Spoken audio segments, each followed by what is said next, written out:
హరహర మహాదేవ. ఎప్పట్లానే నా మనసుకు నచ్చిన ఒక స్టోరీ మీతో షేర్ చేసుకుంటాను. ఒక తల్లి బిడ్డ ఇలా మాట్లాడుకుంటూ ఉంటారు. తల్లితో తన బిడ్డ ఇలా అంటాడు, అమ్మా ఈరోజు గుడికి వెళ్ళినప్పుడు ప్రదక్షిణలో మొక్కు తీర్చుకునే క్రమంలో లెక్క తప్పి ఎక్కువ తక్కువ చేసినట్లున్నాను.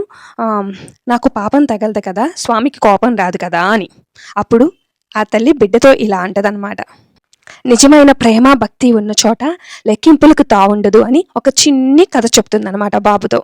ఒక పాల వ్యాపారి గేదెల దగ్గర పాలు పిండి తన ఇంటి ముందే ఆ పాలను పెట్టి తన 10 ఏళ్ల బాబుని పాలమ్మని చెప్పి తన పనుల మీద తను బయటకు వెళ్తుంటాడు.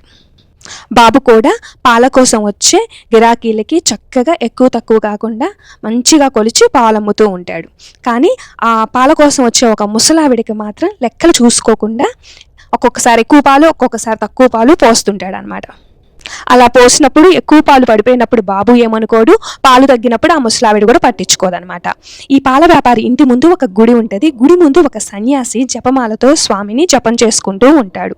అప్పుడప్పుడు ఈ పాల కోసం వచ్చే పాల గిరాకీలను ఇంకా బాబు పాలు కొలిచే పద్ధతిని అన్ని గమనిస్తూ ఉంటాడు. ఒకరోజు ఆపుకోలేక ఆ పాల వ్యాపారితో ఇలా అంటాడు, మీ బాబు అందరికీ పాలు చక్కగా కొలిచి పోస్తాడు, కానీ ఒక పెద్దావిడికి మాత్రం ఎక్కువ తక్కువలు పోస్తున్నాడు, మరి మీకు డబ్బు లెక్కల్లో తేడా రావట్లేదా అని అడుగుతాడు. అప్పుడు ఆ పాల వ్యాపారి చిన్నగా నవ్వి ఆ సన్యాసితో ఇలా అంటాడు,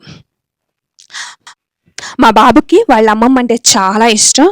గత కొన్ని రోజుల క్రితం ఆవిడ చనిపోయారు. సో అప్పుడు నుంచి ఈ పాలకి వచ్చే ముసలావిడితో చాలా ప్రేమగా ఉంటున్నాడు. లెక్కలు చూసుకోకుండా తూకాలు చూసుకోకుండా ఆవిడకి పాలు పోస్తుంటాడు అని. అప్పుడు సన్యాసి, నిజమే కదా, ప్రేమభావంతో ఉన్నప్పుడు లెక్కలుండవు కదా, మరెందుకు నేను కొన్ని సంవత్సరాల తరబడి ఇట్లా లెక్కలు వేసుకుంటూ దేవునికి పూజిస్తున్నాను అని తన జపమాల కళ్ళి చూస్తూ ఆలోచనలో పడిపోతాడు. శ్రద్ధగా వింటున్న కొడుకుతో తల్లి ఇలా అంటది, దేవుడెప్పుడు మన లెక్కలు చూడడు, ఎంత భక్తి భావంతో చేస్తున్నామన్నది మాత్రమే చూస్తాడు. ఆ బాబు ముసలావిడిని మనసారా ఇష్టపడినట్లు నువ్వు కూడా ఆ దేవుణ్ణి మనసారా ఇష్టపడుతూ ప్రేమ భక్తితో మనసారా పూజిస్తే ఆ బాబుకి మా అమ్మగారికి ఏర్పడిన బంధమే నీకు ఆ దేవుడికి ఏర్పడుతుంది అని చెప్తుంది. నిజమే కదా. సర్వేజన సుఖినో భవంతు, ధర్మో రక్షిత రక్షితః. హరహర మహాదేవ. వీడియో చూసిన ప్రతి ఒక్కరూ లైక్ ఇవ్వండి. Thanks for watching. Thank you.